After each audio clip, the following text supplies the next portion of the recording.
raíz de la vida.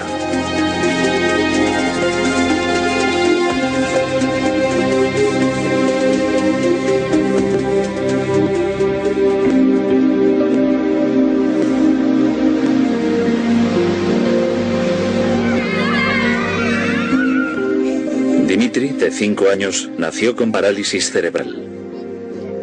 No hay cura médica para esta enfermedad.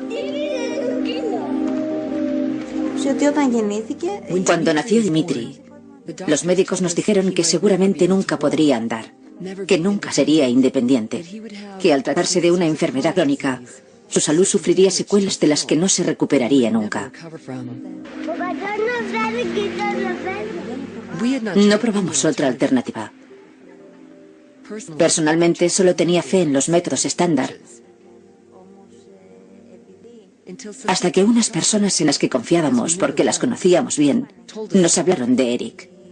Consideramos la sanación el levantarnos de una silla de ruedas, recobrar la vista, recobrar el oído, que desaparezca un cáncer, todo eso.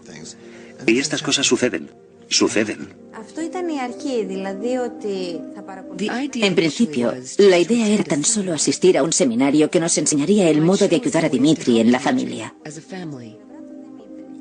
Los padres de este niño aparecieron y me preguntaron si haría una sesión de sanación después de la presentación. Les dije, bien, están cerrando la sala, pero déjenme acabar de firmar estos libros y les pediremos que nos dejen la sala durante un rato más. ¿Qué ocurre? Y me explicaron que él tenía parálisis cerebral. Después de que acabara el seminario, se vieron por primera vez, durante muy poco rato, unos 10 o 15 minutos. En la parálisis cerebral se da algo muy común, y es que los pies, en vez de poderlos poner planos en el suelo, el talón se levanta. Así que su talón no tocaba el suelo, ya tenía programada la operación. Tenía que llevar aparatos. Para poder levantarse tenía que agarrarse a los muebles o a la ropa de alguien. Para poder bajar escaleras tenía que sentarse en los escalones y bajar los peldaños uno a uno. Y para subir debía hacerlo a 4 patas. Fuimos al escenario con Dimitri. Le subimos a una cama que había allí y le dijimos que estuviera tranquilo y que colaborara con Eric, que no iba a pasar nada que le incomodara.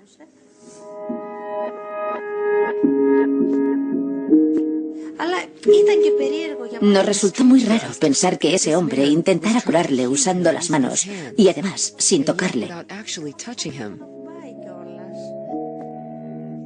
A los 4 minutos se levantó y no solo caminaba. Estaba saltando y corriendo.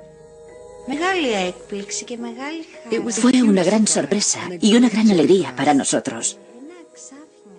Pero a la vez nos quedamos pensando cómo eso había dado resultado tan deprisa, tan directamente y tan eficazmente. Caminaba muy bien, no de puntillas. Y no necesitaba la ayuda de nadie para subir escaleras, que era lo que solía ocurrir.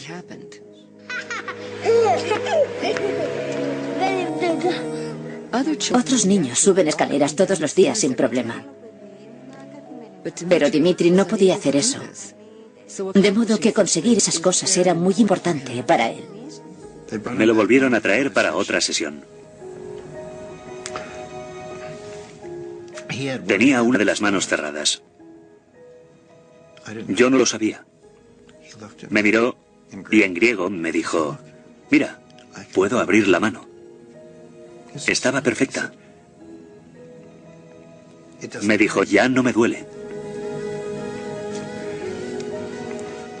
Dijo, mira, puedo coger un vaso y beber yo solo.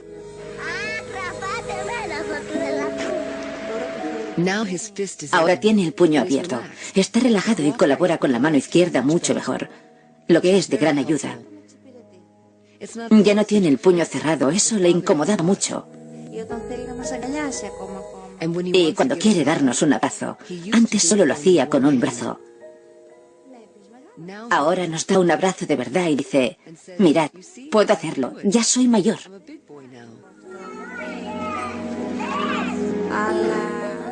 Obviamente, la mano aún no está bien del todo, pero junto con la mano izquierda sabe manejarse y no la descarta. Tal vez el aspecto más fascinante de la sanación reconectiva sea que se puede aprender. No me podía creer que esto fuera algo que se pudiera aprender. Creía que era algo que solo podía hacer Eric. No pensaba que yo también pudiera adquirir esa habilidad y ayudarte a ti, a mi vecino, a mi amigo.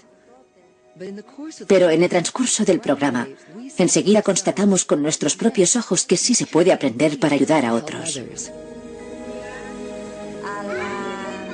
Si ves el ejemplo en carne y hueso delante de ti, como nosotros vemos a nuestro hijo, entonces creo que sí, lo crees.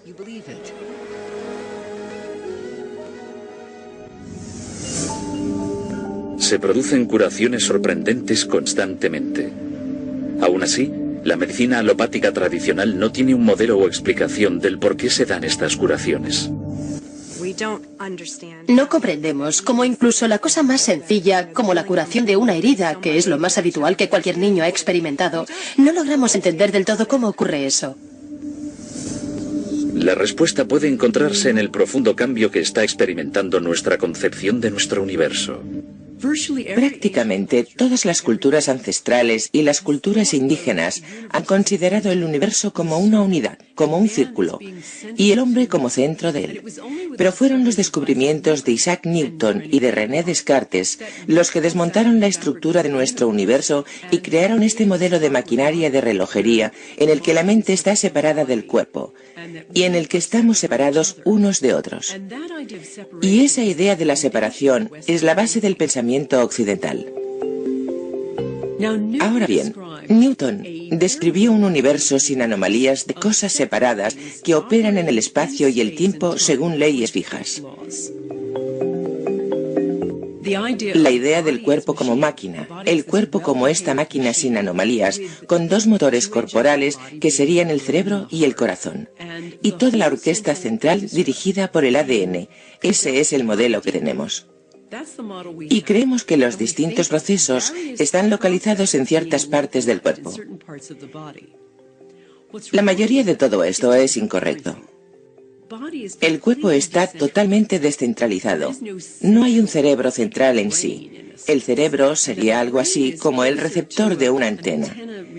Sería más bien un transductor de información, un receptor y un transmisor de información, pero no el almacén central de esa información. En nuestro mundo convencional de bioquímica y biología celular, nos centramos en una creencia newtoniana del mundo material.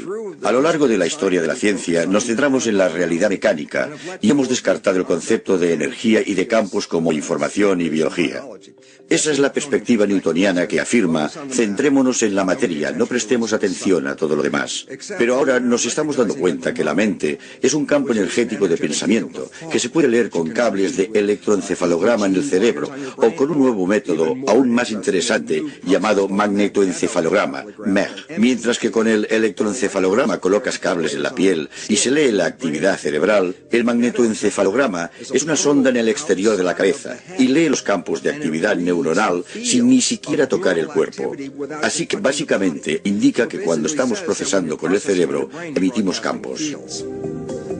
De 1875 a 1920 hubo un gran avance en la bioquímica. Y fue entonces cuando se pensó que, como somos una máquina química, la solución es darle al cuerpo las sustancias químicas adecuadas y te mejorarás. Hasta cierto punto eso es cierto. Pero al parecer esto no se puede aplicar a las enfermedades crónicas. Es cierto a corto plazo. Por entonces se produjo una importante escisión intelectual en la física, porque el antiguo mundo newtoniano, el universo reloj, se estaba reforzando. Y unos cuantos excéntricos en Dinamarca, Alemania y en menor medida en Inglaterra desarrollaron la física cuántica y afirmaron que no funciona del modo que se decía que funciona. La cosa no es así. Y se encontraron muchas anomalías en la física que no podían explicarse. Y el resultado de esto fue que la idea antigua de un universo mecánico, donde todo ocurre por una razón concreta, debía descartarse. La física cuántica cambió nuestra percepción de la realidad hace más de 80 años. Sorprendentemente, este nuevo punto de vista aún ha de incorporarse en nuestro modelo de biología actual. El principal problema con el modelo biológico actual es que es reduccionista y mecanicista. Eso significa, primero, que intenta explicarlo todo en términos de pequeñas partes, en general moléculas, porque son los componentes más pequeños de los organismos. Y en segundo lugar, intenta considerar el organismo como una máquina que funciona sencillamente en términos de física y química. Se supone que las reacciones químicas en el cuerpo son centrales, y la razón principal por las que ocurren, según la teoría actual, es por la colisión molecular, de modo que una molécula colisiona con otra, y es así como contienen esta información, y cómo tenemos una cascada de procesos químicos. Si pensamos en una célula cualquiera, una célula es como una piscina y las moléculas son como un par de pelotas de tenis en esa piscina. Y según esta teoría, una pelota de tenis debe encontrar otra pelota de tenis en esa inmensa masa de agua y hacerlo de forma instantánea. Y se supone que eso explica los millones de actividades instantáneas que tienen lugar en nuestro cuerpo a cada segundo. Y eso es absurdo. El sistema de control existente de la medicina moderna son las enzimas, las hormonas, no la conciencia, no las emociones, no el campo corporal. Todo lo que hay ahí como sistema de control son enzimas y hormonas. Y a nosotros esto nos parece poco acertado para explicar toda la magnificencia del comportamiento y las enfermedades humanas y todo eso. Es imposible. La medicina actual sigue trabajando con los antiguos paradigmas de la física que se remontan a la época de Newton y la primacía de la materia. La física moderna hace mucho que eliminó ese paradigma y entiende que no es la materia, sino la mente o el espíritu lo que es primordial. Aunque no se define como espíritu, sino como campos de energía inteligente. Consideramos la ciencia como una especie de verdad absoluta y como una historia que ya se ha escrito. Pero la realidad es que la ciencia es una historia relatada por capítulos y cada nuevo episodio suele pulir o cambiar por completo lo que se ha dicho antes. Este péndulo intelectual oscila y está oscilando hacia la idea del holismo y teniendo en cuenta cómo funciona un sistema como un todo. Por el contrario, los médicos empezaron a observar cómo funciona cada célula en particular y se centraron en un nivel celular. Eso se lleva haciendo cientos de años, vale, lo entendemos bien, pero no entendemos cómo se comunican las células entre ellas y cómo manejan la información.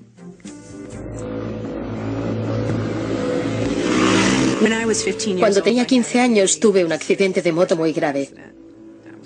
Iba en una moto en la que no debería haber ido. Y nos arrolló un coche que me provocó una herida muy grave en la pierna, en la que me dieron 66 puntos. En el momento del impacto, recuerdo claramente haber tenido una experiencia extracorpórea en la que mi conciencia vio a mi cuerpo salir por los aires para acabar en el suelo. Fue muy impactante cuando, digamos, que volví a mi cuerpo. Eso me demostró que quizás mi conciencia no solo está en mi cerebro, sino que es algo más amplio que eso. Entonces me enfrentaba a unas secuelas muy graves. Comentaron la posibilidad de tener que amputarme parte de la pierna. Y me recuerdo tumbada y escayolada desde la cadera hasta el tobillo y pensando sobre cómo recuperar mi sistema inmunológico con mis pensamientos, de modo que pudiera estimular la curación de mi pierna. Me tumbaba en el sofá y visualizaba mi sistema inmunológico y notaba un hormigueo. Sentía como mi pierna se estaba curando. Y yo no procedía de una familia de médicos. No sé de dónde saqué esa idea. Pero de algún modo fue algo no ético. Supe al instante que eso era lo que tenía que hacer. Y al final me quitaron la escayola y ahora, como se ve, sigo siendo un ser de 2 piernas, por suerte. Así que en esa curación creo que tuvo algo que ver parte de mi experiencia personal. Que hubo algo que me hizo saber que mi mente era importante para mi cuerpo y que mi cuerpo era importante para mi mente. Algo que sabía intuitivamente. Mente, intención, creencia. ¿Pueden influir estos factores en la curación? Si crees que tienes una enfermedad incurable, si tú mismo lo crees, tienes razón. Si crees que tu problema se puede curar, entonces también tienes razón. Todo depende de tu intención. Cuando pensamos en la intención, nos preguntamos qué es y qué papel desempeña la intención en la curación. La intención desempeña un papel cuando pensamos en cómo nuestros pensamientos, nuestras emociones y nuestras cogniciones influyen en nuestro sistema inmunológico y en nuestro sistema endocrino. Y sabemos que esto es así. Sabemos que las personas que sufren de mucho estrés, por ejemplo, tienen una capacidad menor para que sus sistemas inmunológicos funcionen bien. En los laboratorios se ha descubierto en los últimos 15 o 20 años, por ejemplo, que la intención tiene efectos físicos. Por ejemplo, hace poco llevamos a cabo un estudio en el que reunimos parejas, uno de cuyos miembros tenía cáncer. Y cogimos a la pareja del paciente que tenía cáncer y le formamos en lo que denominamos programa de intención compasiva. Se les invitó a participar en un programa de formación. Gran parte tenía que ver con la meditación, con la apertura del corazón, con las energías sutiles. Y asistieron a este programa de formación y les pedimos que se fueran a casa y siguieran practicando esta intervención durante 8 semanas. Los volvimos a convocar y los metimos en nuestro laboratorio. Controlábamos al paciente en una cámara. Le metimos en una cámara de 900 kilos protegida electromagnéticamente para que no hubiera campos electromagnéticos ni para que la pareja del paciente de cáncer hablara con él por radio o por el móvil y le dijera: vale, ahora respira profundamente. Así descartamos cualquiera de estas explicaciones convencionales. Mientras tanto, la pareja, que había asistido al programa de formación, se sentaba en otra sala y observaba la imagen de su amado por una pantalla de televisión por circuito cerrado. Y entonces, aleatoriamente durante la sesión, se les pedía que enviaran intenciones amorosas y compasivas al paciente. El objetivo era ver si podíamos hallar correlaciones entre la intención de esa persona y la actividad fisiológica de la otra. Lo que descubrimos es que había una correlación significativa en la actividad fisiológica de esa persona y la actividad fisiológica de la otra.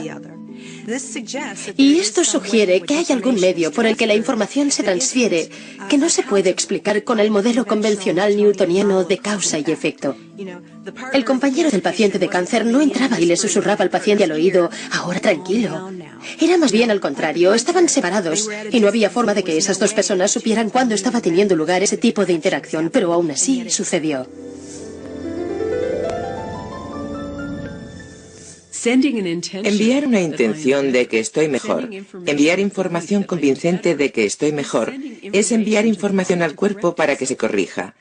Porque, como decimos, un pensamiento también es energía física. Y también envía información al cuerpo. Está perfectamente demostrado que nuestro sistema de creencias afecta a cómo nos comportamos y a cómo actuamos. Y también afecta a nuestra forma de vida. Así que si no creemos que podemos ayudarnos a nosotros mismos, seguramente no podremos. Si no creemos que la información positiva es útil para nuestra salud y bienestar, entonces seguramente no lo será. Nuestros pensamientos crean nuestro cuerpo momento a momento. Cuando tenemos pensamientos positivos, liberamos ciertas sustancias químicas en el cuerpo. Cuando tenemos pensamientos negativos, liberamos sustancias químicas negativas en el cuerpo. Y estas tienen un profundo efecto en cómo se comportan las células y en cómo se está usando la nutrición. Para mí está claro, al ser osteópata, que el estrés que las personas albergan en su cuerpo tiene distintos patrones según cómo estén pensando. Tal vez el aspecto más esencial de la curación sea creer en la modalidad que usamos y ser positivos de algún modo. Se ha comprobado que creer en un sistema de medicina es crucial para que sea eficaz. Yo le decía a gente que tenía cáncer, tras investigar sobre las limitaciones de cosas como la quimioterapia: no hagáis quimioterapia, solo funciona el 9% de las veces. Ya no hago eso. Y el por qué no lo hago es que considero que la propia creencia es la medicina más poderosa del cuerpo. Y si crees que algo va a funcionar, sea lo que sea, te funcionará. Hubo un estudio en Houston sobre algunos pacientes que iban a operarse de la rodilla por artritis. La mitad sí que se sometió a una operación para que le solucionaran la artritis. A la otra mitad se le sometió a una operación falsa. Sencillamente les abrieron la rodilla y luego la cerraron sin hacer nada. Después de 3 años de seguimiento, descubrieron que ambos grupos de pacientes afirmaban no tener dolor. Así que los pacientes a los que no se les había hecho nada también decían no tener dolor. Su artritis había desaparecido. Ha habido otros estudios para comprobar si hay alguna diferencia entre ir al gimnasio y pensar que vas al gimnasio. Y en este estudio seleccionaron a un grupo de personas y a la mitad la enviaron al gimnasio a trabajar sus bíceps y a la otra mitad la dejaron sentarse en el sofá y pensar en que iban al gimnasio y que desarrollaban sus bíceps.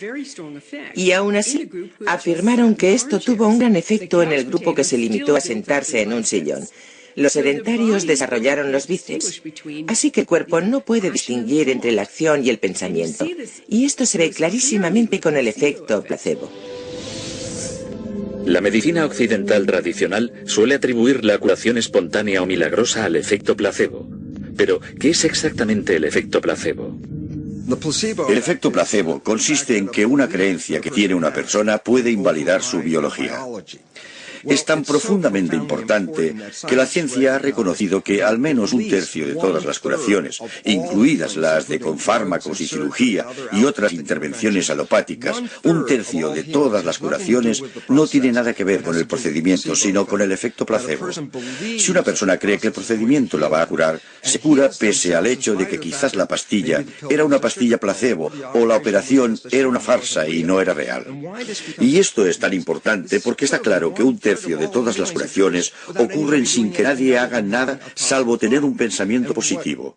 Y lo que me interesa como biólogo y antiguo catedrático en una facultad de medicina es cómo podemos hablar del efecto placebo durante unos 15 minutos en un curso de farmacología y luego ignorar totalmente la relevancia de los pensamientos y de los procesos mentales en la biología durante el resto del curso de medicina.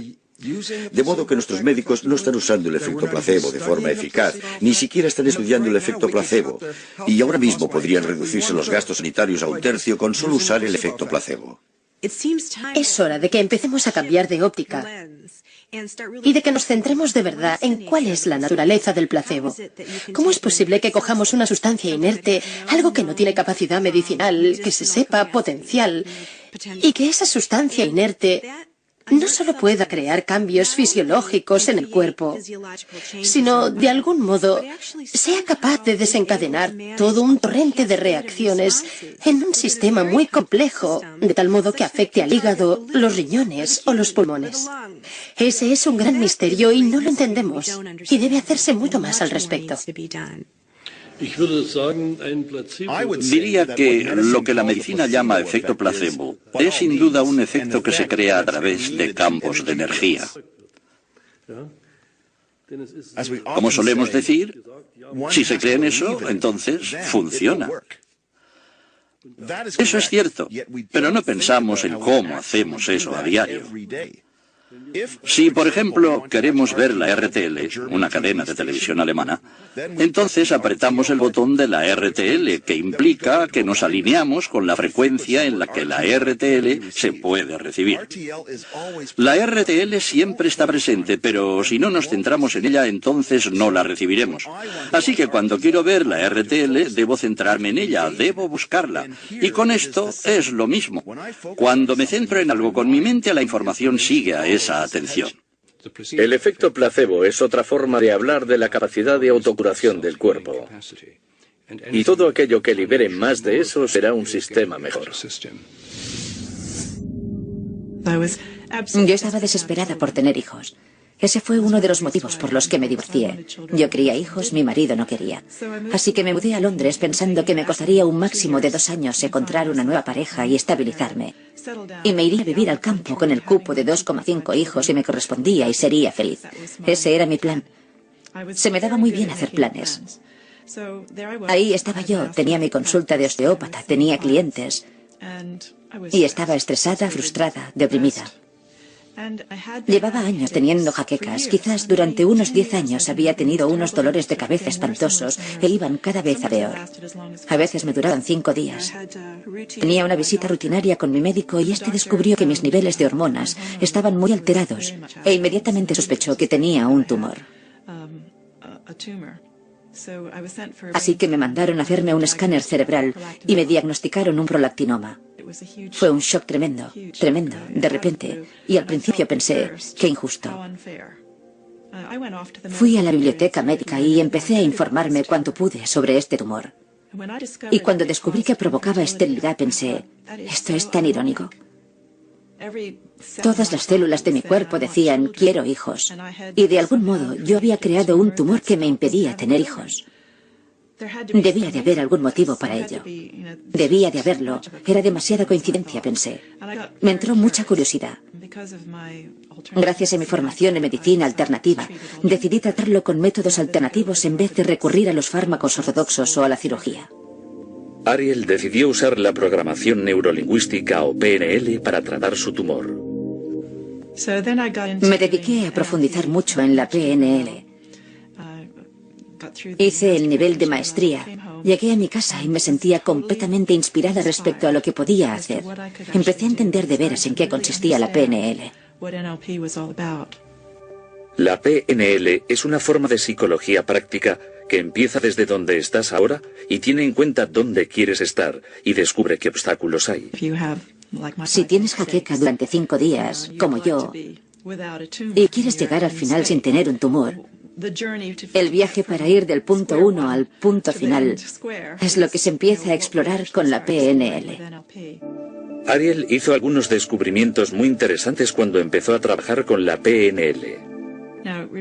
Ahora recuerdo que era una persona que pensaba que todas las células de su cuerpo querían hijos.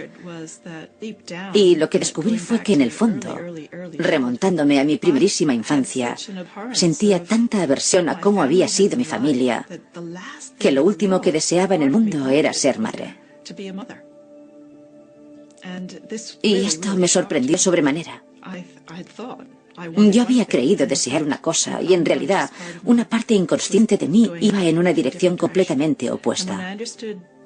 Y cuando comprendí los motivos por los que no quería hijos y en qué se basaba eso, pude librarme de ello y permitir que todo fuera como debía ser. Y al menos entendí por qué me había creado una vida que seguía ese camino. Un día me oí a mí misma gritándome dentro de mi cabeza, y esa vocecita decía, estoy tan harta de esto, solo quiero librarme de esta pesadilla, quiero librarme de este tumor. Y me quedé paralizada mientras escuchaba esa voz dentro de mi cabeza y pensé, uff, hay mucha ira ahí, mucha frustración, me estoy autoagrediendo. Si estoy atacando a mi tumor pensando que quiero librarme de él, eso es algo homicida. Eso no puede curar. Y nunca había visto la curación de ese modo. Y me di cuenta de que todos mis pensamientos consistían en hacerlo desaparecer. Eso es un conflicto interno enorme. Y decidí analizarlo más detenidamente. Y pensé, vale, ¿qué sería lo contrario? Ha de ser la aceptación. Me dije a mí misma, bueno, ¿qué pasaría si aceptara este tumor? Y esto ocurrió varios años después, pero fue sin duda un punto de inflexión para mi curación cuando me di cuenta de que mi tumor me había conducido a un viaje que yo nunca había planeado. Me había enseñado cosas que nunca me planteé aprender. Había cambiado mi profesión, había cambiado mi perspectiva. Había aprendido muchas cosas sobre mí y sobre otros. Entendí cosas que nunca había entendido. Había conocido gente estupenda, maravillosa de todo el mundo. Gente de todo el mundo me había apoyado. Y me percaté de que me quería mucho más. Y pensé, vale, veo que este tumor no ha sido malo del todo. ¿Y si está aquí con alguna finalidad? Porque hasta ahora me ha servido de mucho. Así que si está aquí por algo y sigue aquí, quizás aún sigue habiendo una finalidad. ¿Qué ocurriría si le diera permiso para quedarse toda la vida? 6 meses después de darme cuenta de esto y haber llegado al punto de aceptar la presencia de mi tumor, me hicieron unos análisis de sangre y fui a ver a mi especialista. Y para mi sorpresa, mis niveles de hormonas eran totalmente normales. Y cuando mi médico los vio, me dijo, vaya, esto es increíble. Yo pensé que habían cometido algún error, que los resultados del análisis no estaban bien o algo así. Le dije, ha pasado mucho tiempo, ahora soy mayor, quizás mis hormonas han cambiado. Y él exclamó, no, eso no puede ser. Dijo, esto solo puede significar una cosa, tu tumor ha desaparecido. Y dijo, tienes un gran mérito. No sé qué has hecho, no sé qué has estado haciendo, pero debo decirte que llevo visitándote 10 años y no eres la misma persona que eras hace 10 años. Eres completamente diferente.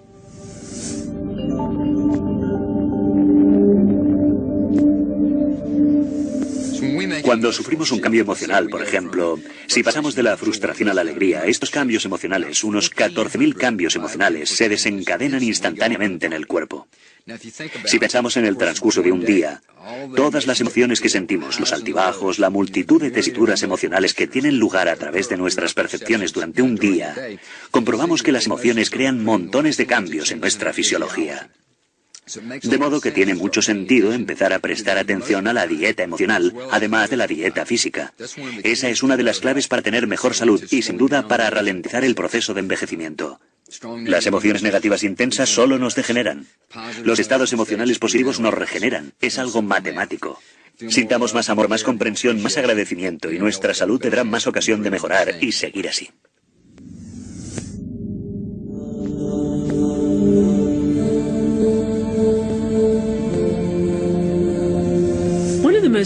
Uno de los descubrimientos más impactantes desde la llegada de la física cuántica es algo llamado el campo cero.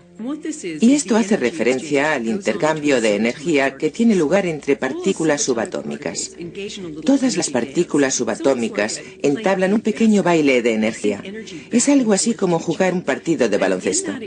Se envían energía mutuamente y en ese intercambio se crea algo llamado partícula virtual durante menos tiempo de lo que dura un parpadeo. Ese pequeño intercambio individual no es mucha energía, equivale a medio vatio más o menos. Pero si multiplicamos todas las partículas subatómicas que realizan este intercambio de energía en todas las cosas, en todo el universo, el resultado es una cantidad de energía inconmensurable, toda ella en el espacio vacío, como un telón de fondo con sobrecarga.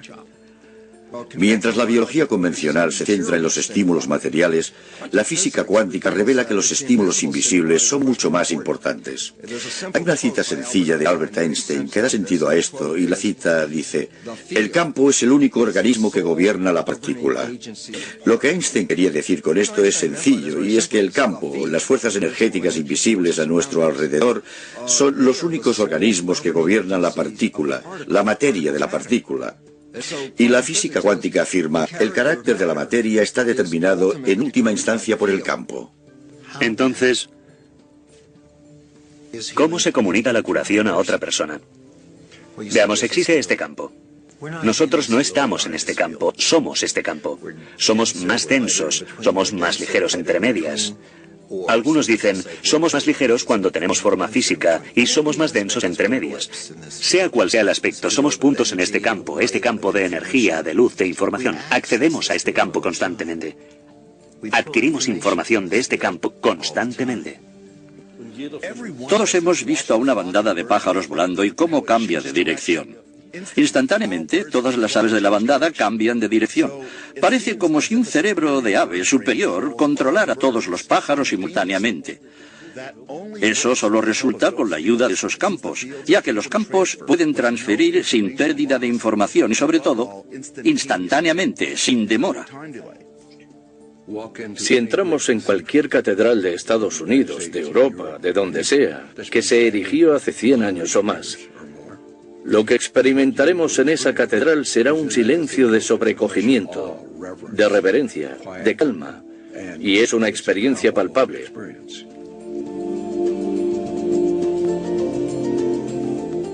¿Por qué esto es así? Es así, porque durante cientos de años, la gente que ha entrado en esa catedral lo ha hecho con su mejor disposición, ha ido a rendir culto, y en ese estado mental en el que las emisiones cuánticas del cuerpo y cerebro se emiten allí, esa catedral las absorbe, y en siglos posteriores retroalimentan a los feligreses que entran allí. Y por eso sienten ese silencio, ese sobrecogimiento y veneración. Todos formamos parte de ese campo de energía gigante, ese campo cero. Todos estamos conectados y estamos conectados más allá de los confines más lejanos del cosmos.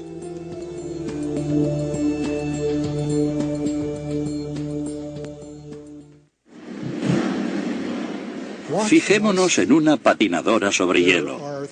Hay cosas que hace que son inexplicables en términos de impulsos nerviosos. Los impulsos nerviosos y las reacciones químicas son demasiado lentos como para explicar las sutilezas de la vida.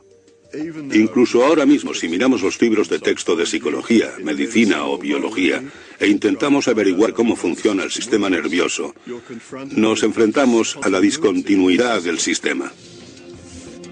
El sistema nervioso lo forman neuronas que transmiten impulsos eléctricos y químicos por todo el cuerpo. Si medimos los impulsos del sistema nervioso, veremos que algunos van a 320 kilómetros por hora, mientras que otros van a 3 kilómetros por hora. Y creo que esos son los reflejos del dolor, que son muy lentos. Como el cerebro o cualquier otra parte del cuerpo pueden coordinar el sistema nervioso y todos los movimientos. Cuando esos impulsos están viajando a velocidades tan diferentes, es un problema imposible. Si eres bailarín, por ejemplo, te mueves en 3 dimensiones y te mueves en el tiempo. ¿Cómo es posible que una persona coordine todos esos pasos de baile? Es una incógnita. Esto parece imposible con el modelo contemporáneo del sistema nervioso. Necesitamos una teoría del campo para explicar cómo el sistema nervioso, en toda su complejidad, puede coordinar todo lo que tiene lugar en el cuerpo.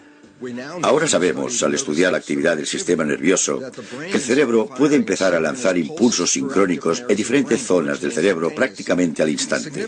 La importancia de la coherencia de estos impulsos que empiezan a lanzarse cuando la conciencia está funcionando es cuando los científicos observaron con qué rapidez podemos coordinar estas distintas zonas que se estaban centrando a la vez, que la coherencia de esa descarga era más rápida que la capacidad física de las células para comunicarse de una zona a otra. Básicamente, estos resultados revelan que el cerebro está comunicando a un nivel más superior que a través de la transmisión física de los nervios. Nuestro cerebro tampoco funciona de la forma en que nos enseñaron en el colegio. El aprendizaje no está aquí, la memoria no está aquí, el habla no está aquí, esto no está ahí, esto no está allá. Estos aspectos están diseminados por el cerebro y accedemos a ellos desde el campo. Es como si hubiera una amplitud de banda de información con la que siempre estamos conectados, aunque no siempre conscientemente. Entendemos que el cerebro no tiene localización concreta para ciertas cosas.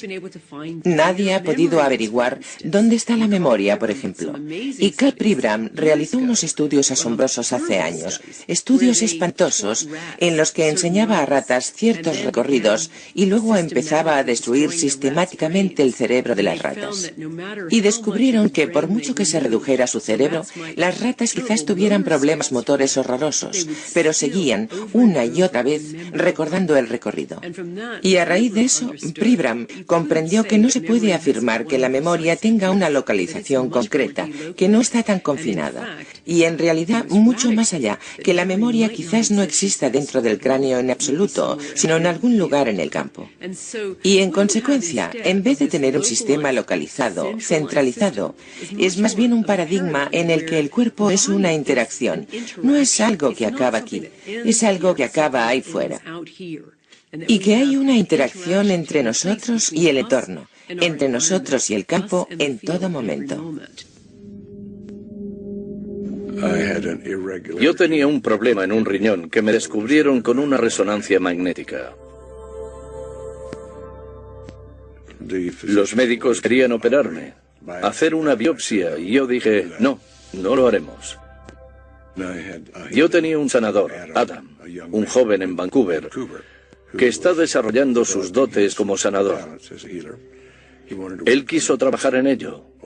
Durante un mes trabajamos en ello una vez a la semana. Por medio de una simple fotografía, Adam puede percibir el campo corporal de una persona a través de una imagen holográfica. Ve zonas donde el flujo de energía está bloqueado, lo que indica enfermedad o lesión. Por medio de su intención para curar, manipula la energía y la información para eliminar esos bloqueos y permitir al cuerpo que cambie. Volví para hacerme una ecografía un mes después del diagnóstico. El radiólogo examinó los datos y dijo, sea lo que sea que esté haciendo, siga con ello. El problema en el riñón es más pequeño y está desapareciendo. Volví 3 meses después de aquello, y luego en 2003. Después de eso, tras un periodo de sanación de menos de 6 meses, me volví a hacer otra ecografía, y el problema había desaparecido por completo. Todo volvía a ser normal. Casi todas las sanaciones que he practicado con él han sido a distancia. Y la distancia no parece afectar en absoluto, lo que sugeriría de nuevo que estamos ante un fenómeno cuántico. El sanador estaba en Vancouver, Columbia Británica, y yo estaba en Florida, la mayor distancia posible con los Estados Unidos. Y seguí experimentando con diversos modelos de sanación para diferentes cosas con distintas personas. Pero el mecanismo es siempre el mismo. Hay información que se transfiere, y también parece haber una transferencia de energía que es palpable. Parece ser que nuestro cuerpo está conectado con el campo. Pero ¿cuál es el mecanismo para esta intercomunicación? ¿Cómo puede darse esta conexión? Una posible respuesta: el biofotón. Los biofotones son emisiones débiles de luz que emanan de las células de todos los seres vivos. Sabemos que enviamos información con emisiones de biofotones porque personas como Fritz Popp han descubierto que enviamos pequeñas corrientes de luz. Empezamos a buscar esos fotones. Supe desde el principio que no debían de ser de mucha intensidad. Pero estaba claro que esos fotones estaban en todas las células internas. Para detectar los biofotones, el profesor Popp y sus alumnos necesitaban un fotomultiplicador que fuera tan sensible como para ver una vela a 20 kilómetros de distancia. Cuando un organismo vivo se coloca delante de un detector de fotones, la luz emitida por las células se puede observar. Empezamos con plántulas de pepino y después con otras. Y todos los sistemas vivos que colocábamos en ese instrumento mostraban una emisión muy débil de fotones. El profesor Popp sugiere que estas emisiones de biofotones pueden estar controlando nuestro metabolismo corporal. Las moléculas no pueden regularse a sí mismas. Deben de tener un campo. Así que los fotones deberían ser los portadores de la información, lo que es necesario para regular el metabolismo. Estos biofotones crean una red dinámica y coherente de luz dentro de nuestro cuerpo. Nuestro cuerpo está constantemente emitiendo luz en forma de biofotones. ¿Son estos biofotones el mecanismo de control del cuerpo? ¿Acaso no es esa la función de nuestro ADN, nuestros genes? Los genes no controlan nuestra biología. Cuando encontramos enfermedades recurrentes en una familia, como el cáncer, enseguida estudiamos el historial genealógico y señalamos a todos los receptores de este cáncer en la familia. Y al instante decimos, mirad, la genética, esto es común en la familia, así que debe de haber genes cancerígenos. Lo que no se ha tenido en cuenta es un estudio muy interesante que revela que cuando los hijos son adoptados en una familia que tiene cáncer, los hijos adoptados desarrollarán el cáncer con la misma propensión que un hijo biológico en esa familia. Pero lo interesante es que el niño procede de una genética completamente diferente, que ni siquiera tiene ese cáncer. Así que entrar en la dinámica familiar, que es donde se aprenden las percepciones, las creencias y actitudes, es lo que determina el cáncer, no la genética con la que nace alguien. Hay una nueva rama de la genética conocida como la epigenética, que hace referencia a la influencia del entorno en la expresión genética. Los epigenetistas han descubierto que la información dentro de cada célula, aquello que la pone en marcha y que cambia las cosas, no está dentro de las células, sino en el exterior. Las señales tienen lugar fuera, en el entorno. Un gen es un anteproyecto, eso es lo que es, para crear una molécula proteínica. Y las proteínas, hay más de 100.000, son los cimientos que nos proporcionan nuestra biología, nuestra estructura y comportamiento, ¿vale? La cuestión es que hablamos de genotipos, y hasta en los últimos 10 años, un genotipo era una parte de información predeterminada para crear una proteína concreta. La nueva ciencia es alucinante, porque revela que a través de mecanismos epigenéticos, a través de la influencia del entorno al leer los genes, los mecanismos epigenéticos pueden producir más de 30.000 variaciones diferentes de cada genotipo. Y de repente, cuando empiezas a reconocer eso, te das cuenta de que tenemos potenciales completamente ilimitados. Y esto es un gran cambio de una creencia de que los genes eran deterministas. Ahora los genes son posibilidades. Si solo consideramos el nivel molecular, el proyecto del genoma humano ha revelado que tenemos unos 25.000 genes, muchos menos de los que en principio se esperaban. El proyecto del genoma del chimpancé ha secuenciado el genoma del chimpancé, y su genoma es prácticamente igual al nuestro. Tiene el mismo tipo de proteínas, el mismo tipo de genes, apenas se distingue la diferencia. Aún así hay una diferencia clara, y si no se puede explicar mediante los genes, ¿mediante qué se puede explicar? Y la respuesta es, creo yo, los campos morfogenéticos.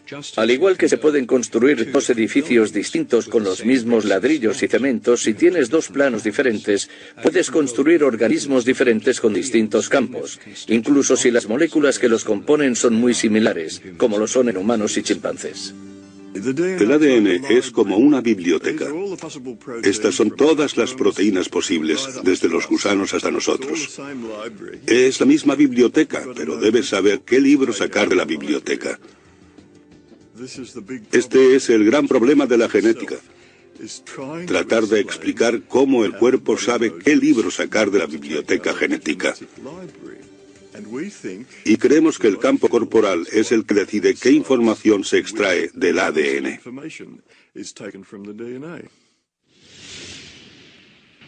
Muchas culturas ancestrales han explorado el sistema energético del cuerpo. Hoy en día, los investigadores especulan sobre si el cuerpo tiene un campo de energía, conocido como campo morfogenético o campo corporal. Hay una jerarquía de campos que organizan nuestro cuerpo. Está el campo de todo el cuerpo, están los campos de los órganos y luego los campos de los tejidos y los campos de las células dentro de estos. Los campos de nuestro propio cuerpo están dentro y alrededor del cuerpo. Hay un campo global y luego están los campos subsidiarios, campos modulares para los brazos, piernas y los distintos órganos. La ventaja de los campos es que son intrínsecamente holísticos. Todos los campos son holísticos. El campo gravitatorio no se puede dividir en partes. Si cortamos un platelminto en 10 partes diferentes, cada parte puede dar lugar a un gusano nuevo. ¿Cómo es posible? Si fuera una máquina, eso no pasaría. Si cortas una máquina, lo único que conseguirás será romperla. Pero si cortas un imán, un sistema de campo, entonces por muchos trozos de pequeños imanes que consigas, cada uno tendrá un campo magnético completo. Y fue esta analogía con los campos magnéticos lo que llevó a los biólogos del desarrollo a sugerir la idea de campos morfogenéticos por primera vez. Y esto fue en los años 20. Y este campo ahora es un concepto crucial en la biología del desarrollo. No se pueden entender de verdad cómo los organismos se desarrollan sin él.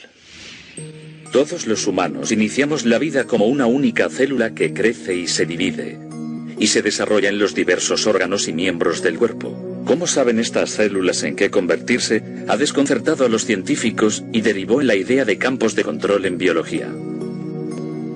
Y hemos descubierto que hay distintas partes del campo corporal, algunas de las cuales se relacionan con los músculos y el tejido conjuntivo. Otra parte del campo corporal está relacionada con el cerebro y con el sistema nervioso, y otra con el campo mórfico, que conecta con el ADN y la información genética del cuerpo. De modo que coincide con la medicina en muchos puntos. No difiere de la medicina, tan solo va un poco más allá conceptualmente. Estos campos energéticos pueden proporcionar la información necesaria para controlar el cuerpo. ¿Cómo sabe el cuerpo mantener su temperatura a una temperatura concreta? ¿Qué decide o quién decide cuál es la tensión arterial correcta para esa persona? Nadie lo sabe y lo que afirmamos como idea holística es que el campo corporal decide sintonizar, girar todos los botones. Los campos morfogenéticos, o más en general, campos de información, son sistemas de control por encima del nivel molecular o el nivel bioquímico. Son sistemas que organizan el cuerpo, organizan el organismo en desarrollo. Las plantas también lo tienen, y todos los animales. Y mantienen la forma del cuerpo. Ayudan a los cuerpos a recuperarse de enfermedades o lesiones. Están detrás de una regeneración, por ejemplo. Aún podemos ir más allá y afirmar que el cuerpo humano en realidad es información estructurada. O en otras palabras, que el cuerpo humano es un campo de energía. Un campo de energía de ondas estacionarias, escalares, que están organizadas proporcionalmente, estructuradas y contienen gran cantidad de información. Creo que necesitamos un modelo del cuerpo basado en el campo para poder integrar distintas formas de curación o medicina en una comprensión coherente. El campo corporal es un campo energético que contiene patrones de información. Todos los órganos de nuestro cuerpo generan su propio campo específico. Un órgano en concreto parece generar campos significativos que afectan a todo el cuerpo. El corazón es el emperador del sistema. El hígado y todos los órganos tienen otras tareas. Pero el corazón lo gobierna todo. Hay un concepto en medicina llamado cardiología energética que afirma que las señales producidas por el corazón son todas vitales para la regulación. El corazón está constantemente emitiendo sonido, ondas de presión, calor, luz, señales eléctricas, magnéticas y electromagnéticas. Todas las células del cuerpo están recibiendo estas señales de distinto tipo en diferentes momentos, porque viajan a diversa velocidad a través del sistema circulatorio. El corazón genera la mayor señal rítmica y electromagnética en el cuerpo. Si consideramos este campo magnético una onda portadora, está siendo modulado con información. Es la onda portadora de información. Y los experimentos que realizamos dejan claro que se modula con patrones emocionales.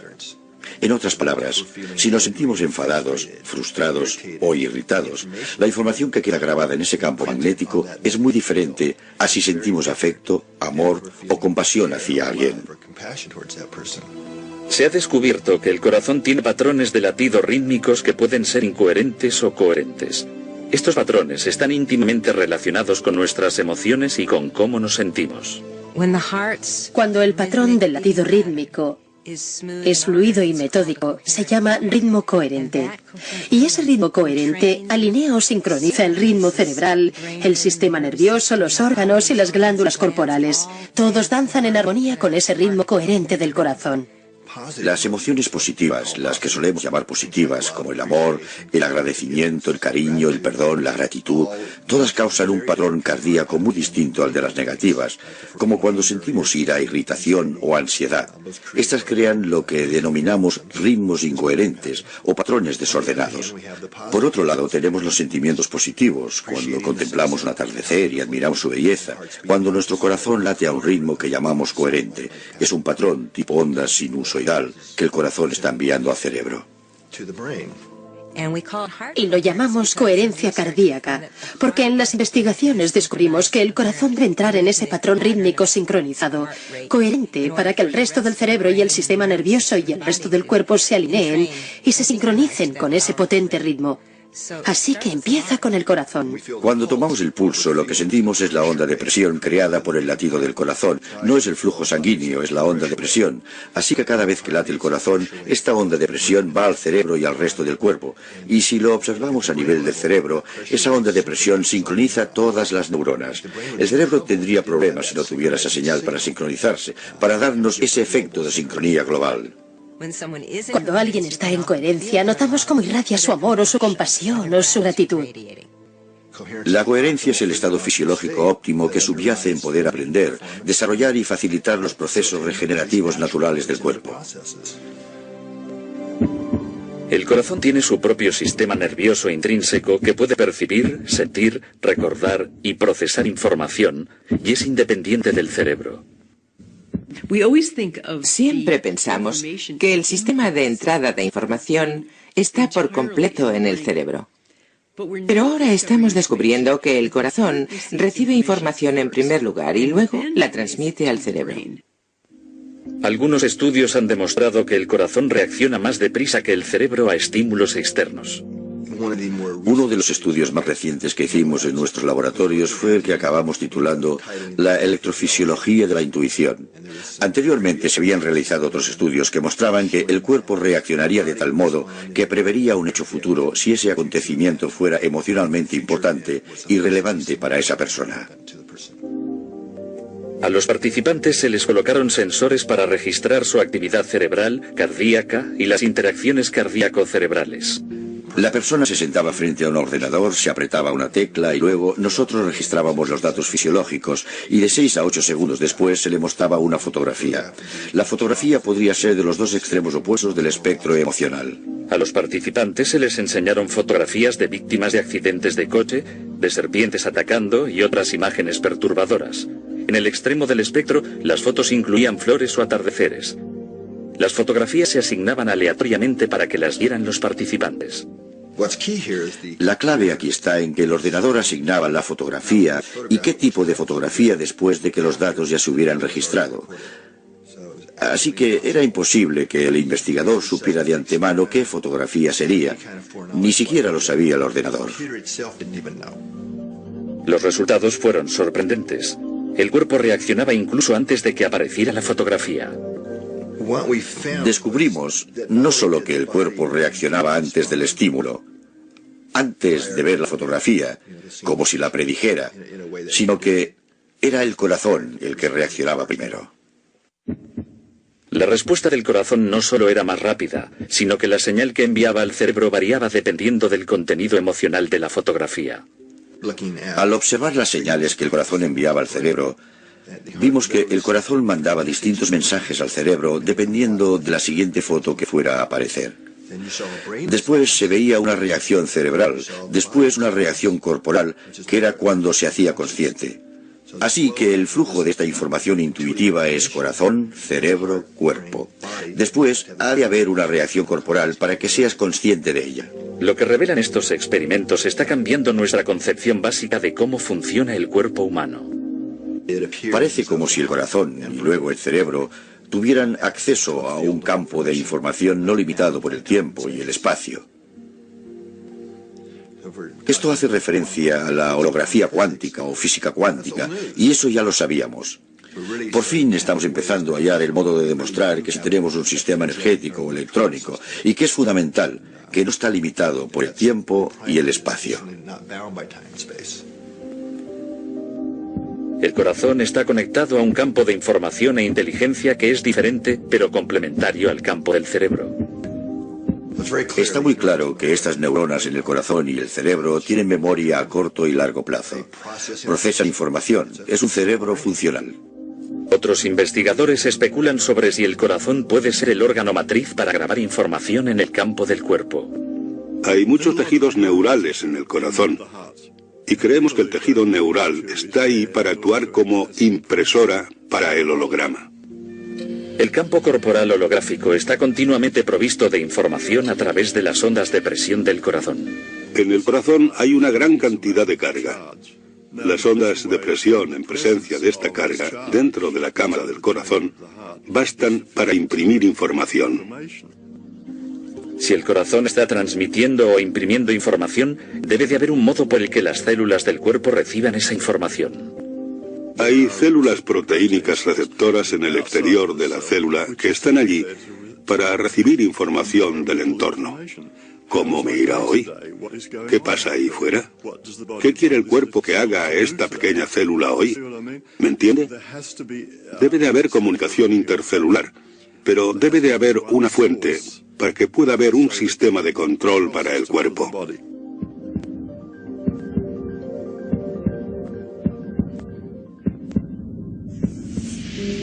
Este sistema de control envía información al cuerpo a través del campo corporal.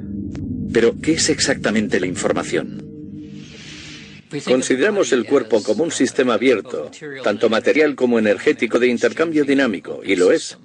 Hemos de comer, pongamos, 1 tonelada de alimentos al año, y la mayoría de ella se distribuye. Toda esa comida, de algún modo, se asimila en el cuerpo, que permanece muy estable durante largos periodos. Una persona no cambia mucho durante unos 40 años siendo adulto. La gente nos reconoce enseguida, aún 40 años después, porque la estructura básica del cuerpo no cambia, aunque tras un breve periodo de tiempo no nos quede ni un solo átomo igual en el cuerpo. Todos han cambiado y han desaparecido. Y esta es la hamburguesa que me comí ayer. Y dentro de 3 semanas esto será una zanahoria que me comeré mañana, etc. Es un sistema muy dinámico y aún así sigue igual. Entonces, si no es la parte material ni seguramente la parte energética dinámica, ¿qué queda? Debe de haber algo así como un patrón de información que lo une todo.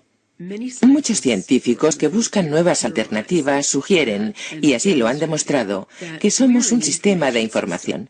Y no está localizado completamente en nuestro cuerpo, que accedemos a la información del campo constantemente.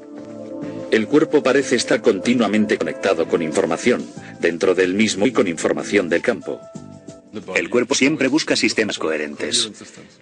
Busca intercambio de información entre todas las células que tiene, de modo que todas las células sepan qué pasa. Hay un sistema de información inmenso, y algunas personas dicen que la enfermedad es sencillamente una carencia en el sistema de información. Y supongo que tienen razón. La materia es energía comprimida. La información son patrones de energía. Hay un flujo de información en nuestro cuerpo que no acabamos de entender del todo, por todo nuestro sistema nervioso y por nuestros tejidos. E incluso en la antigüedad, algunos pueblos antiguos, los chinos, lo llamaban el sistema de acupuntura, que es un sistema de flujo de información en el propio cuerpo. Tenemos un sistema cuando tenemos estructura. Hay información por todas partes, ¿no? Solo obtenemos un sistema de información cuando está ordenado. Y algo fantástico que se descubrió en los años 80 fue que el sistema de acupuntura parece ser un sistema organizado. No es simplemente un grupo de meridianos de acupuntura al azar. Al parecer, tras hacer experimentos, querían organizarse con un orden concreto y querían comunicarse unos con otros en cierta dirección. Así que afirmamos que la información tiene un orden, y eso es lo que crea el propio campo corporal, el orden mismo. La regulación de todo el organismo y de todas las células. La coordinación de todas las células se consigue con ayuda de estos campos de información, estos campos de ondas escalares. Estos garantizan que todas las células sepan qué están haciendo las otras células en cualquier momento. Y tenemos unos 70 billones de células. Eso es mucha información y solo se puede procesar con la ayuda de los campos estructurados. En última instancia, Einstein y otros más recientemente han afirmado que la energía y la información han de ser intercambiables, ¿vale? La información se convierte en un tipo de energía porque es un orden en el espacio, ¿vale? Así que son intercambiables, pero por otro lado, en la práctica, lo que ocurre es que obtienes una onda de energía y de acuerdo con esa onda, puedes obtener información impresa, y la cantidad de información que puedes imprimir parece ser ilimitada. La medicina informacional. La medicina que recoge la información y cambia la información alterada va a ser el futuro de la medicina. Al parecer, el sistema de control del cuerpo no son los genes ni la química, sino la información, que parece estar disponible en el campo corporal. ¿Es posible introducir información nueva en el cuerpo para que influya en la salud? Eso es exactamente lo que varios investigadores están haciendo. Hemos aprendido cómo detener la distorsión de la información que ocurre como resultado de varias enfermedades. Una vez detienes esa distorsión, sorprendentemente, la fisiología empieza a funcionar, la química se recompone. Se podrían contar multitud de historias sobre curaciones. Y esto es así sencillamente porque hemos aprendido a corregir la distorsión de información en el campo corporal. La enfermedad es en cierto modo información desordenada. De manera que si podemos acceder a la información adecuada, corregimos ese desorden. Y eso es lo que varias de estas nuevas modalidades de energía están haciendo. Básicamente están corrigiendo ese lío de información.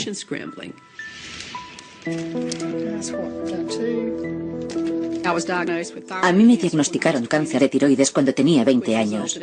Y como consecuencia de ello, me tuvieron que operar y me extirparon toda la glándula tiroides, salvo una cuarta parte. Desde entonces, he tenido que tomarme una hormona sintética para obtener la hormona tiroidea que necesitaba. Unos años después me diagnosticaron el síndrome de fatiga crónica y algunos años después fibromialgia. Y claro está, cada vez estaba más y más enferma. Mi marido tenía que sacarme de la cama si quería levantarme. Tenía que darme de comer, incorporarme en la cama y darme de comer. Empeoró hasta el punto de que yo tenía que bañarla y llevarla de la cama hasta el baño y cosas de ese tipo para que pudiera salir adelante en un día cualquiera. No sabían qué hacer con ese tipo de enfermedad. Más o menos me dijeron que debía vivir con ella. Yo no podía ayudarla. Y por muchas cosas que me dijera, lo que le doliera o lo mal que se encontrara o que le pasara, yo no podía ayudarla, ni tampoco nadie más, o eso creíamos. Mi médico al final me dijo, Vanessa, verás, ya no sé qué hacer por ti en este punto. Lo único que puedo hacer es recetarte fármacos para aliviarte un poco. Pero te aconsejaría que fueras a esta nutricionista. Y quizás ella te pueda ayudar a ver qué puedes comer, o al menos a que puedas empezar a obtener nutrientes de algo.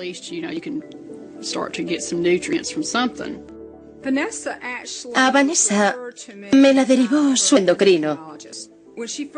La primera vez que vino, era literalmente incapaz de estar un día fuera de la cama.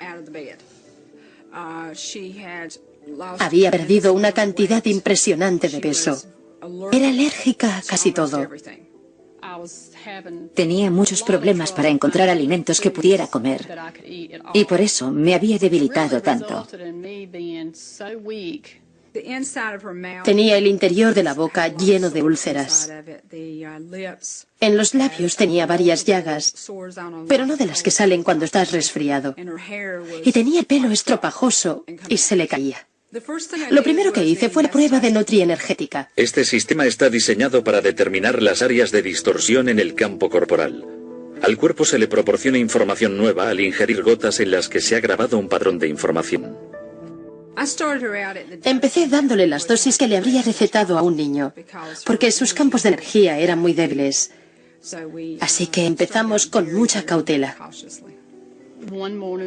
Una mañana me desperté, tras haberme visitado con Débora durante unos 2 meses, y sentí algo que jamás había sentido. Y supe que esa era la solución. Y me sentí tan bien que me eché a llorar. Me senté en la cama y lloré, y lloré, y lloré. En unos 6 meses alcanzó un nivel de energía en el que el cuerpo estaba empezando a transmitir mensajes con mayor eficacia. Con cada paso que íbamos dando, ella mostraba cambios sorprendentes en su salud. Desde el punto de vista de un hombre del sur, típico de campo, así me crié yo, al principio me sonaba cosa de magia, ¿sabe? Y tenía mis dudas y me costó aceptarlo un poco. Pero ahora veo que es maravilloso. De veras que lo es. Ahora estoy lo bastante sana como para poder volver a llevar una vida que considero normal. Porque ahora puedo limpiar mi propia casa, puedo cocinar, incluso puedo trabajar en el jardín, hasta puedo lavar el coche. Puedo hacer cosas que jamás pensé que podría volver a hacer otra vez. Ha dado un cambio de 180 grados, un cambio total. De veras que sí. Lo cierto es que no sé cómo explicar lo diferente que me siento.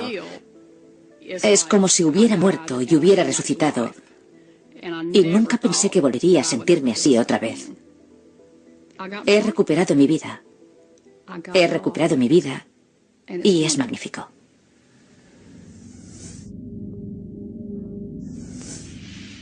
Estamos en el umbral de una concepción nueva de cómo se produce la enfermedad, de cómo se transfiere la información y de cómo mejorar la transmisión de información en los sistemas vivos.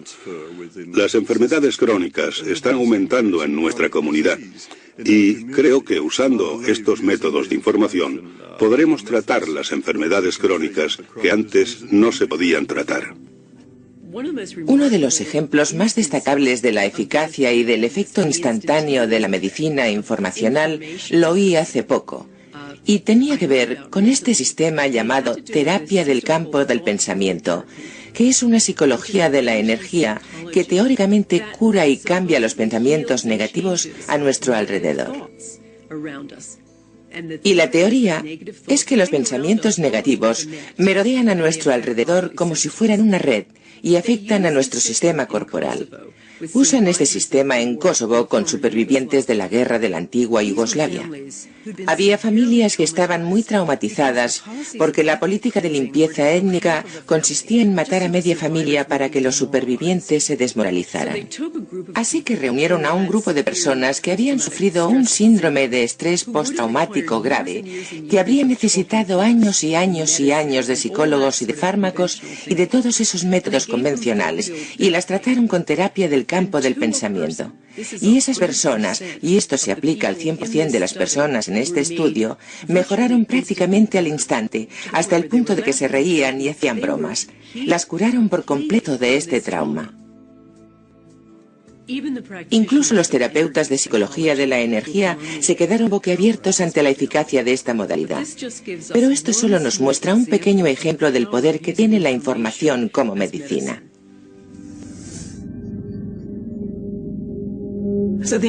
Lo más importante es que las personas se responsabilicen de su salud. Que no piensen que viene de fuera o que otra persona se la puede proporcionar. Y al hacerse totalmente responsables, eso puede implicar empezar por elegir qué pensamientos van a tener, para que puedan adquirir un buen estado mental, el estado mental que propiciará la curación. Una de las cosas fundamentales que debemos cambiar en el futuro de la medicina es el centrarnos en el gen como si fuera la solución a todas las enfermedades. Si tenemos en cuenta lo que están descubriendo los epigenetistas, entenderemos que el gen está subordinado a este sistema exterior de información y que hemos de centrar la atención en la información en vez de en los genes, ya que es en lo que hemos de indagar. Tenemos que encontrar sistemas de información que regulen lo que va mal. Creo que no cabe duda de que la asistencia sanitaria a un nivel global está en crisis. Y es una crisis de significado, es una crisis de economía, es una crisis de liderazgo. Y es una crisis de nuestros modelos, de entender lo que promueve o facilita la curación. Hacemos cosas como si estuviéramos en guerra contra el cáncer. Intentamos destruir organismos invasores. Es un modelo bélico de salud y enfermedad y de cómo tratar la enfermedad. Y el cuerpo, en realidad, no quiere pasar por eso. Hemos de aprender de otras culturas, de otras tradiciones, de las observaciones de los distintos tipos de sanadores que ahora están trabajando en nuestra propia cultura. Hemos de sacar provecho de la ciencia moderna y usarla para integrar otras tendencias actuales. Lo que debemos hacer es fomentar una revolución que cambie nuestro modelo orientado en centrarse en la enfermedad a uno centrado en la curación. Y cuando empecemos a hacer esto, estaremos receptivos ante una variedad de factores diferentes que pueden facilitar o mejorar la capacidad de curación natural. Podemos afirmar que la revolución ya ha comenzado. Y no solo lo creo yo. Hay investigadores por todo el mundo que piensan lo mismo y que han estudiado datos que ya podemos incorporar en estas ideas nuevas del campo corporal. Pero ahora creo que contamos con una teoría científica viable para cómo el cuerpo almacena y accede a la información. Así que la revolución médica está en nuestras manos.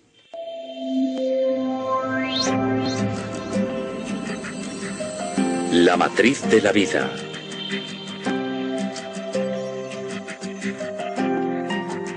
Demetrios Abramidis sigue moviéndose con mayor libertad y alegría. Ariel Essex sigue viviendo sin su tumor cerebral.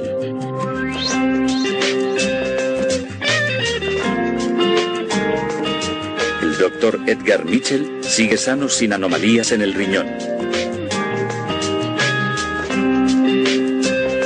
Vanessa Stone sigue viviendo sin los efectos del síndrome de fatiga crónica.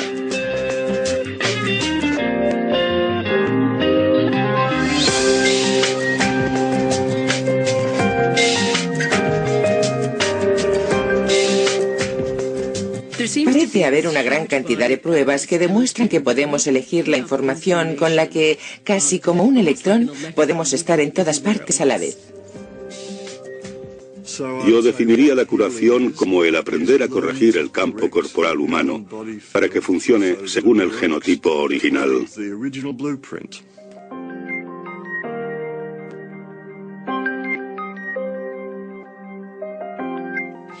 En última instancia, lo que me gustaría ver es un cambio de un modelo centrado en la enfermedad a otro centrado en la curación, y reconocer que la curación es un profundo misterio y que tenemos mucho que aprender. Y en vez de dar por hecho que tenemos las respuestas, estar abiertos a la posibilidad de que hay nuevas cosas por descubrir para mejorar la condición humana.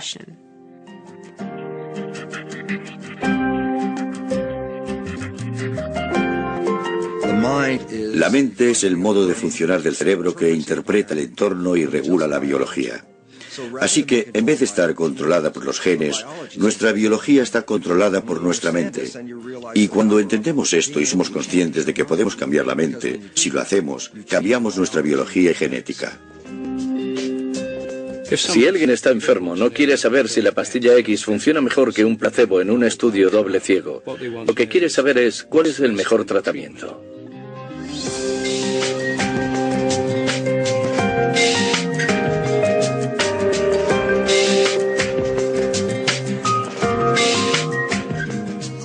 Creo que somos más poderosos de lo que pensamos. Creo que muchas de las técnicas médicas que estamos descubriendo, que son muy fructíferas, pueden practicarlas las personas en ellas mismas, una vez han entendido su propia energética. Está muy claro que la información negativa es dañina, o que si la aceptamos en nuestro cuerpo o en nuestro sistema de creencias, cambiará el modo en que reaccionamos y cambiará nuestro estado de salud.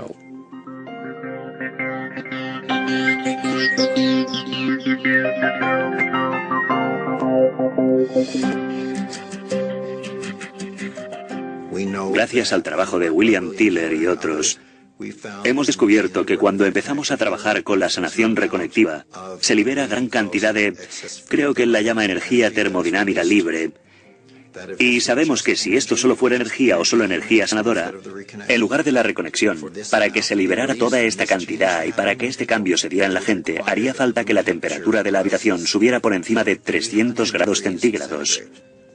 Lo que obviamente no ocurre, porque estamos accediendo a algo nuevo y diferente.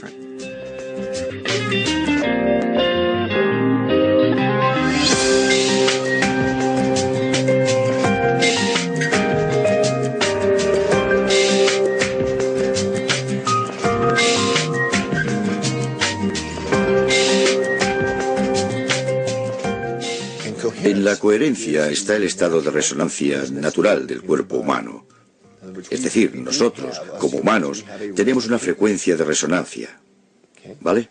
Y es también lo que denominamos estado coherente.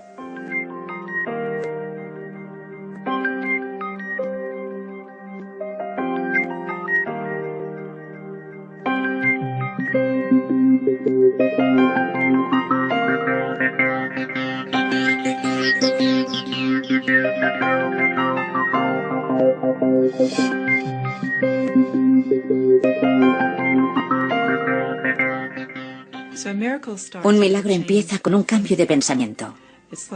Es como cuando yo cambié mi forma de pensar en mi tumor y decidí que era mi mejor amigo y mi guía, en vez de que fuera lo peor que me había pasado en la vida. Ese fue el milagro. Cuando le di el permiso para quedarse el resto de mi vida, ese fue el milagro. La gente cree que es el resultado final, pero no es el resultado final. Es el cambio de pensamiento lo que causa un estado interior totalmente diferente.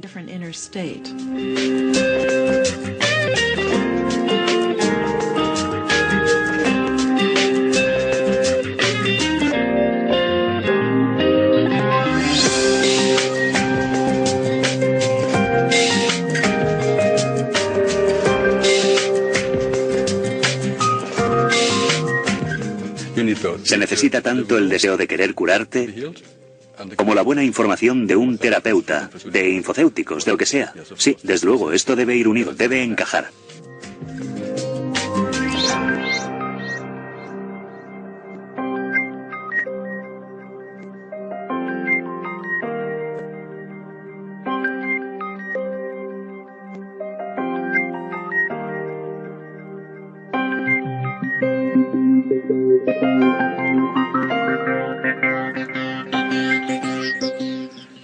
La curación es restaurar los mecanismos de autorreparación del cuerpo.